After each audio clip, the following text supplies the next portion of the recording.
Hai semua, kembali lagi bersama saya tentunya di channel kesayangan kita semua, RP Movie. Kali ini saya akan membahas alur cerita dari film The Last House on the Left yang dirilis pada tahun 2009. Film ini menceritakan tentang satu keluarga yang rumahnya didatangi oleh sekelompok perampok psikopat yang menjadi buronan polisi. Akankah keluarga tersebut baik-baik saja ataukah mereka akan mati terbunuh? Eits, tapi sebelumnya saya tidak bosan untuk mengingatkan kembali subscribe, like, komen channel ini ya biar Mimin makin semangat buat kontennya. Hayu!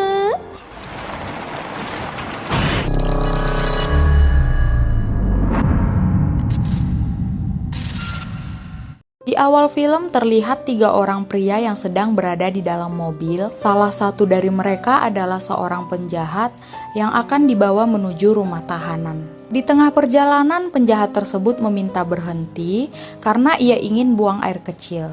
Namun permintaannya ditolak oleh kedua polisi itu. Kemudian sampailah mereka di depan kereta api yang tengah melintas. Sembari menunggu kereta api itu lewat, tiba-tiba mobil mereka ditabrak oleh mobil lain yang ternyata adalah kelompok dari penjahat yang mereka sandra. Yang pada akhirnya mereka pun berhasil kabur dan membawa uang dari kedua polisi tersebut. Di sisi lain terlihat seorang wanita yang sedang berlatih berenang bernama Mary. Ia berlatih bersama ibunya yang bernama Emma. Di tempat lain juga diperlihatkan seorang dokter yang sedang menangani pasiennya. Ia adalah John, ayah dari Mary. Singkat cerita, mereka pergi berlibur ke rumah lama mereka. Setelah sampai, di sana ada 2 rumah, dan Mary meminta untuk tinggal di rumah tamu berpisah dengan orang tuanya. Kemudian Mary berkeliling di sekitaran rumah hingga ia menemukan sebuah danau. Karena ia adalah seorang perenang, ia pun tak tahan ketika melihat air dan langsung melepaskan pakaiannya, kemudian berenang di danau tersebut.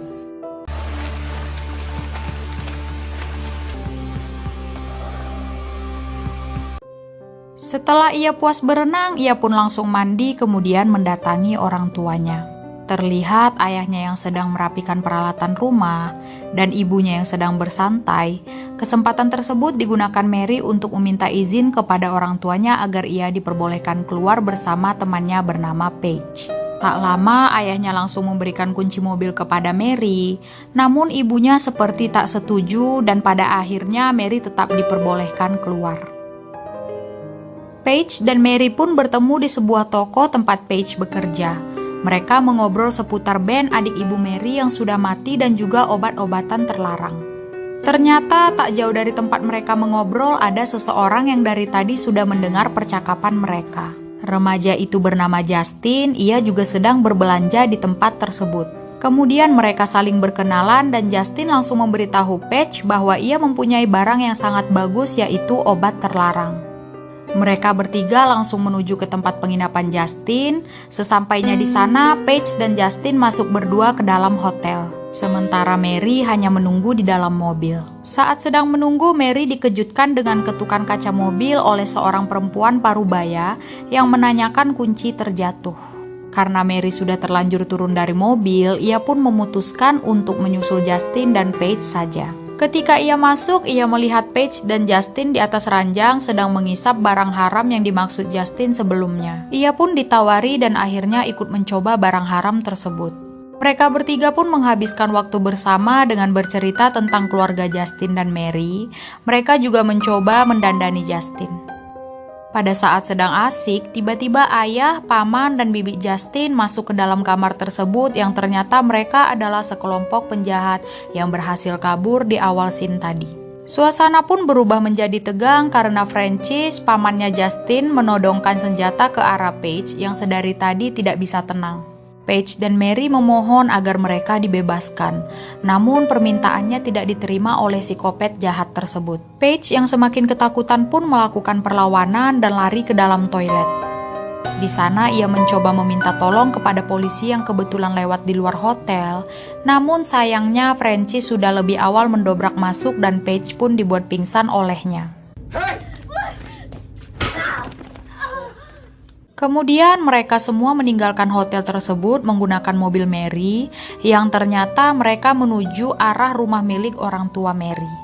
Diam-diam Mary mempunyai ide agar bisa kabur dengan memberikan arahan yang salah dan psikopat tersebut pun mengikuti arahan yang diberikan oleh Mary. Tanpa basa-basi lagi, Mary langsung menyerang Shady yang berada tepat di sampingnya.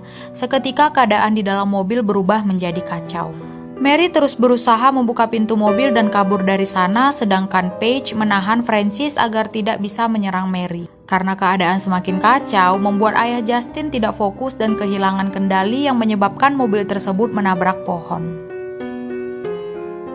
Beruntungnya tidak ada yang tewas dalam kecelakaan tersebut, hanya saja Francis mengalami patah tulang hidung akibat terbentur kaca mobil.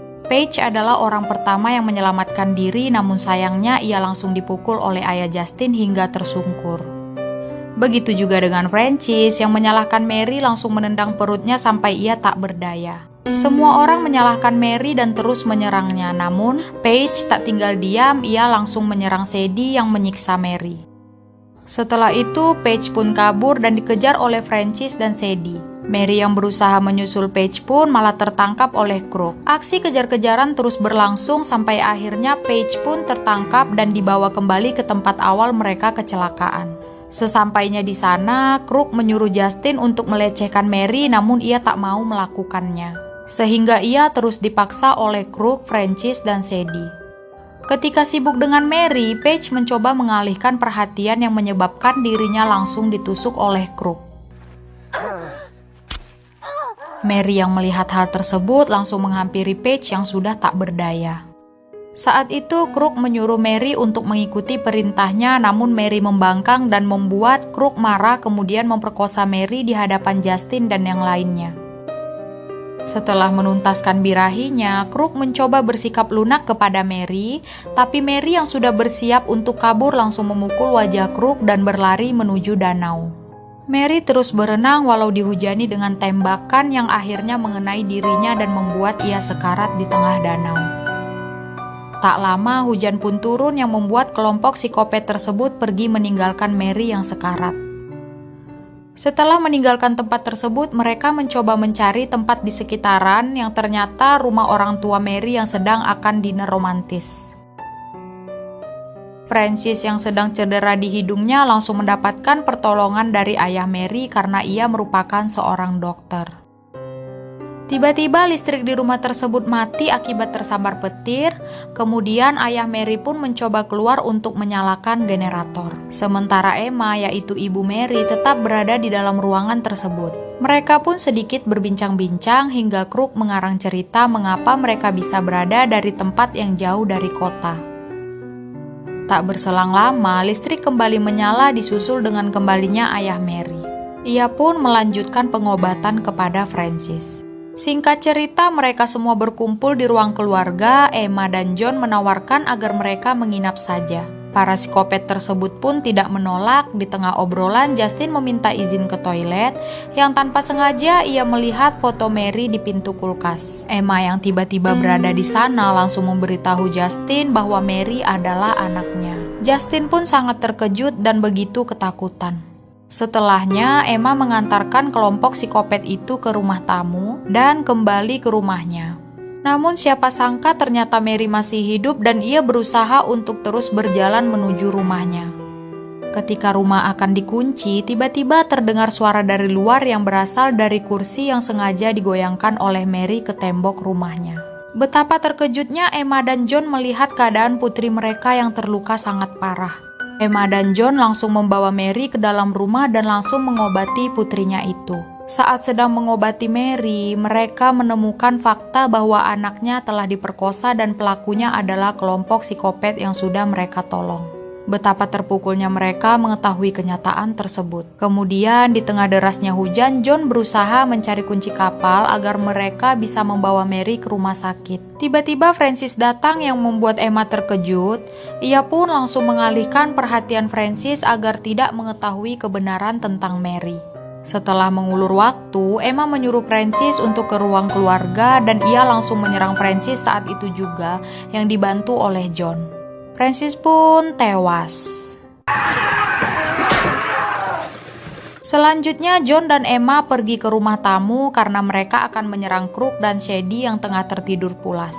Mereka juga dibantu oleh Justin yang memberikan pistol kepada John. Pada saat pistol akan ditembakkan, Shady tersadar dari tidurnya dan terkena peluru yang ditembakkan oleh John. Crook yang terkejut pun melarikan diri langsung pergi ke rumah utama milik John. Dan akhirnya ia mengetahui bahwa Mary adalah anak dari Emma dan John. Ia juga menemukan Francis yang sudah dalam keadaan mengenaskan. Sementara di ruang tamu, John yang masih melakukan perlawanan terhadap Shady, akhirnya Shady tewas ditembak oleh Emma.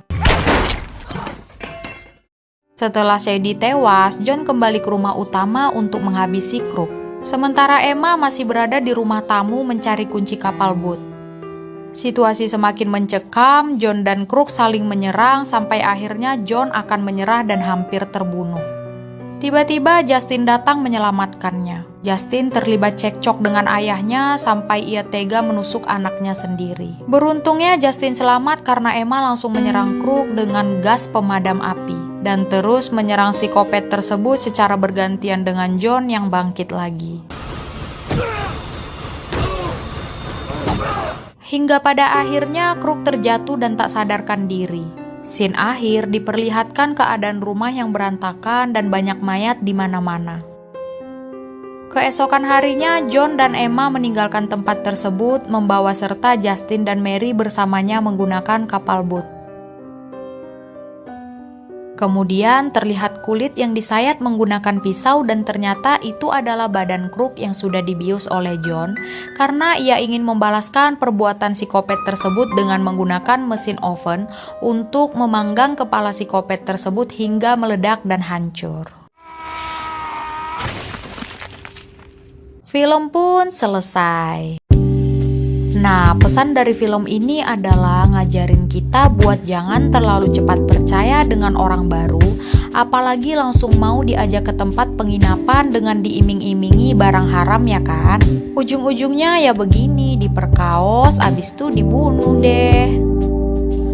Oke, cukup sekian pembahasan alur cerita kali ini. Untuk yang belum subscribe, silahkan subscribe. Dan untuk film yang akan dibahas selanjutnya, bisa langsung komen di bawah ini ya.